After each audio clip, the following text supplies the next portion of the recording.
Cette femme fait partie des personnes qui ont été sauvées des camps des forces démocratiques alliées dans l'est de la République démocratique du Congo. Elle a été capturée il y a plus de 5 ans dans l'est de la RDC, après que la voiture dans laquelle elle se trouvait a été prise en embuscade par les rebelles et que tous ses occupants ont été enlevés. Elle a raconté que la vie dans la jungle était difficile. Nous avons souffert. Nous nous déplacions nus parce que nous n'avions pas de vêtements. Nous avions faim pendant des jours et nous dormions dans des buissons comme des animaux.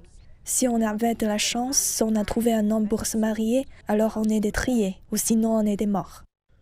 Depuis septembre dernier, 75 rapatriés se sont réhabilités après avoir été sauvés des forces démocratiques alliées. La plupart sont des femmes et des enfants. Cette femme fait partie de ce groupe de personnes sauvées et prêtes à commencer une nouvelle vie après des années de captivité. Tous ont reçu une formation à la coiffure et à la couture et bénéficié d'une aide psychologique et sociale. Le gouvernement les aide également en leur donnant un peu d'argent pour créer une entreprise.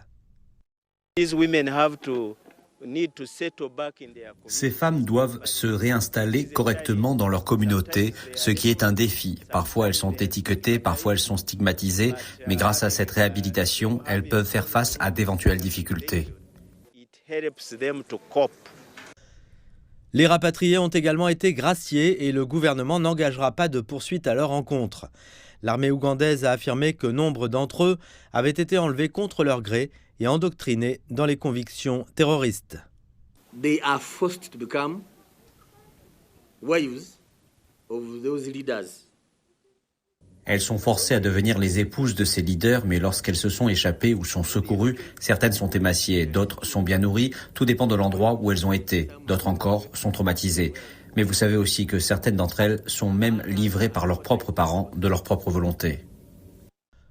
L'armée ougandaise a indiqué que plus de 500 combattants des forces démocratiques alliées avaient été tués depuis le début de l'offensive conjointe.